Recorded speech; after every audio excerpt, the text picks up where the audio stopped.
Hello there, greetings, and welcome back to another review. So, when you talk about classic anime, right? Classic anime that I grew up on, that I remember, like anime back in the day, especially during that mid 90s period. Well, basically all throughout the 90s. But when you talk about classic anime, and also like anime that I grew up on that are still very dear to me, that really do sort of encompass like the whole manga and anime movement that sort of happened in the 90s.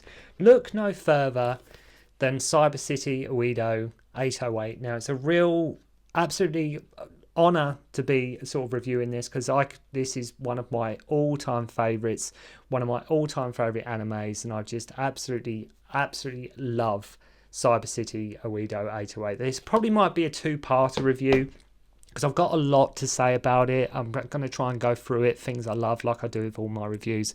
But this is one I had on VHS back in the day, along with anime. I mean, there was loads of them, like Bubblegum Crash, AD Police, Dominion Tank Police, and at that magical time in the 90s. And I actually missed this the first time it was released on Blu-ray. They actually brought it out. And I don't know, people were saying that I'd never actually seen it myself, but from what I heard, like the quality wasn't that good. And so they sort of re-released it on Blu-ray. So I had it on VHS back in the day. And I missed it the first release, and it became unattainable on Amazon. So I was so thanking my lucky stars that they did a re-release, and I finally managed to get my hands on a copy of Cyber City Oedo on Blu-ray, because I've wanted this for ages, especially with the original, so the UK soundtrack that I remember that I grew up on. So to say, just great to be having this in my collection. But I say, thank God they re-released it. Now, what makes this so special? You know, you're asking me, and a lot of people, if you read up on it, if you've read reviews of it, a lot of people love Cyber City Oedo. So what makes it so special? Well, if you grew up in the UK, you will know how awesome Rory McFarlane's soundtrack was. Like, it was a phenomenal soundtrack. Forget the anime, but just the soundtrack alone, that sort of Rory McFarlane did with this, it was absolutely out of this world. I think it's uploaded on YouTube, the whole soundtrack. Just play it, enjoy it. It composed, and the way it was composed for the UK release, that was very different from the Japanese and US releases.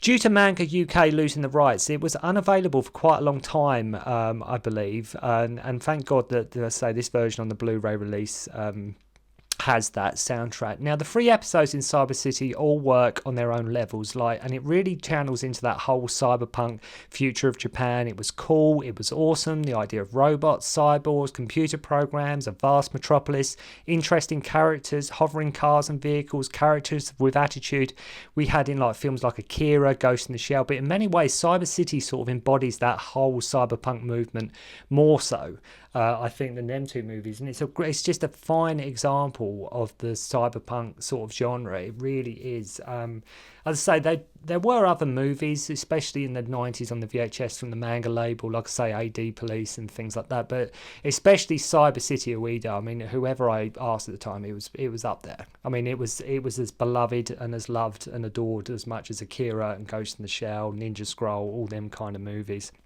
And so, a perfect example of the genre. I loved it then, and I loved it now, and watching it again recently, it just takes me back to that time. You know, sometimes if you just watch something, if you grew up on it, or it's something you remember when you were a kid, and you watch it, and you're instantly transported to that place where you were at that time, at that point in your life, or, you know, that era, and it just takes you back. Well, especially with me, but when I watched it when anime was really becoming a big thing in the UK, no idea what the films were, and you had to go on a whim with everyone you bought. Movies like Pat Labor, Guyver, Crime Freeman, Genocyber was another one. Does anybody out there remember Genocyber? That was another one that was released that I had. But yeah, just I'd say, just classic times. All fantastic anime in their own right, but there is something special about Cyber City. I don't think it will ever age. Developed by Madhouse and released, I think, around 1991, I believe, was when it was actually made. So I was very young when this was actually made. I didn't see it. I must have been about 10 or 11 when I saw it for the first time. And this is from the same director as Ninja Scroll in Yoshiaki Kawajiri. I'll probably say his name wrong, but Koshiaki Kawajiri or something along them lines. But again, you know what I'm like with names. I've probably said that completely wrong.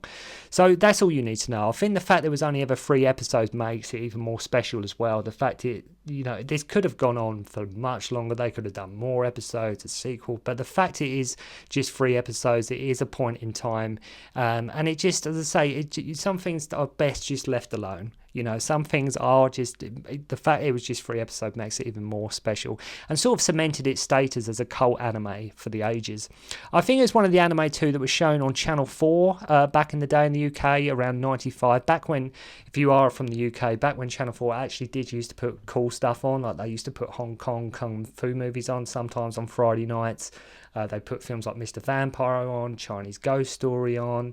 They put Fong Se-yuk on with Jet Li. They put Dead and the Deadly they put on with Sammo Hung. Back when Channel 4 were actually a cool channel, and they did used to put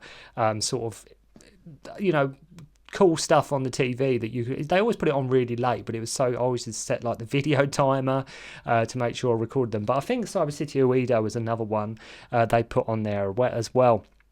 So the dubbing is great, the setup is cool, the characters are brilliant, the setting is awesome, and it really does embody classic anime at its finest. Not only that, but it's one of the best all-time examples of cyberpunk anime. And like I say, the fact there was only 3 just left you wanting more, but in a way that works in its favour, as it really is a moment in time, caught in a bottle, 3 amazing episodes, perfect. Sometimes in this day and age, everybody's milk something, don't they, for all it's worth. Let's do a prequel to that, let's do a remake of that, let's do a rehash of that. No, sometimes just leave it as is.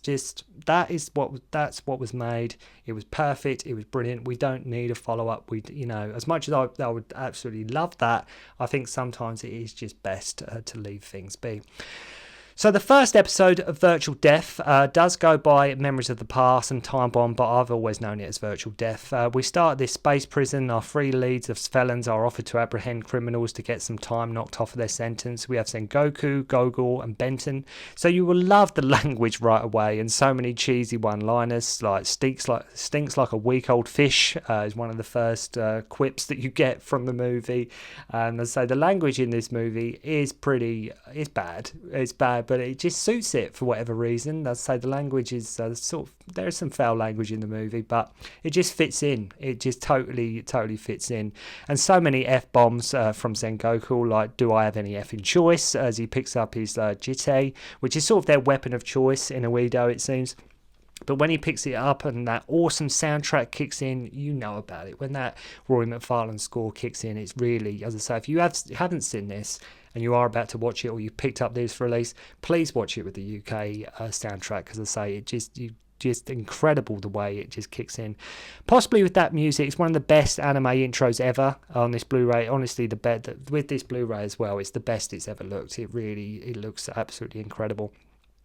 And I love how Sengoku has his own car and he's revving it and he's waiting for his droid Versas to sort of raise the bridge. All the while the soundtrack is pumping. He drives off the bridge, car gets launched in the air to catch a guy who's like in this mobile chopper jet. I mean, what an opening to him. That is how you open a goddamn anime. It really is how you do it. But yeah, the swearing is a lot, but for some reason I'd say it actually adds to it rather than takes anything away. The classic dub is the way to go as well with this one. So he has a car and mentions he is hungover, so technically he's free. Like, he's got a car, he's hungover, he can do what he wants, even though he's sort of still under sort of the government's control, but he still can get drunk and do whatever he likes. Talking about a vast metropolis, there is a wonderful shot where the camera sort of pans up sort of this great tower that is above the clouds, and we sort of see this guy who's getting the message "kill you" on his screen. Gogol, Benton and Sengoku all have these collars around their neck that their boss Hezigawa can blow sort of any time. And I love how for catching the guy, he gets like, this guy caught at the start, he gets like 3 years knocked off of a 300-year sentence. So, not much longer to go. 3 years off 300, you're getting there. Sengoku. You're slowly getting there, slowly but surely. So the plot of the first episode involves the people that are locked in a tower. The computer system has been hijacked, and the system itself is linked to the military mainframe. Have to love lines like, "You F this up and I will pop all your collars." That's another great line, followed by, "Hey Hasegawa, take your head out your ass." This is the kind of sort of dialogue you get in this movie. But I say it just works. As I say, usually with any sort of if it's a foreign movie or anime, usually I will watch it. Apart from, I will watch it subtitled, but if I grew up a certain way, I watched it like with Cyber City Oedo and some of the classic sort of Jackie Chans that I remember watching back in the day. I can watch it either or, but I think watch this with the classic dub because it is just the way to go. So our three renegades are given 24 hours. Sengoku takes an elevator up the tower, and Gogol, who reminds me sort of like Birdie from Street Fighter for some reason. He's like a mohawk hardened like cyberpunk and like a computer hacker, even though you expected him to be sort of the muscle guy because he's like the big one, but he's sort of a computer hacker. He's trying to crack the system, and a girl they work with, Okio, is also in the building. So a guy called Dave Korukawa, I think, if I say again, forgive me if I get the names wrong. I usually trip over myself with the names, but I think it's Dave Korukawa. Is stuck in the main computer room, and of course the corridors have security lasers and droid patrols. We meet Benton, who is like sort of a white-haired Ziggy Stardust swordsman trying to get past the security systems.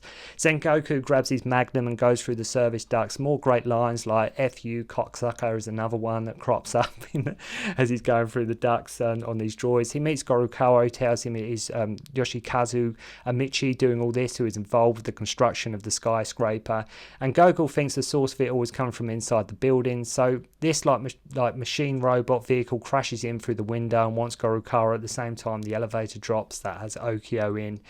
They cut back, and Sengoku and Dave are suddenly fine, who tells him that him and Yoshikazu were working on the tower, but he was a better engineer than he was, so he killed him. And Gogol confirms the hack is like sort of within the building. So I think the whole idea with sort of Cyber City was sort of like what Cowboy Bebop was trying to do. One of my all-time favourite anime of all time is sort of make each episode sort of like a mini sort of movie into itself, sort of make it like its own entity, and that's what it really does. I mean, I will get round to as the review goes on. So this probably will be a two-parter, like what my favourite episode is.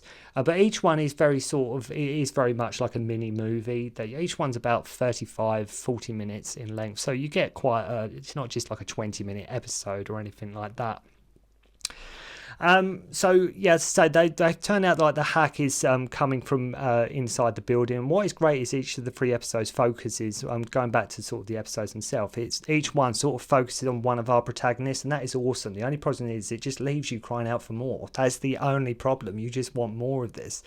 So the system starts to hack the military, which begins to target the building. Benton and Sengoku make a break for the room where our mastermind is meant to be. The gyro balances come to a halt and the building starts to collapse. Sengoku is ordered to kill Korukawa, and you just have to love Sengoku. I mean, he's such a hothead. He doesn't give a crap, blasting the magnum right in the robot's like guard's face.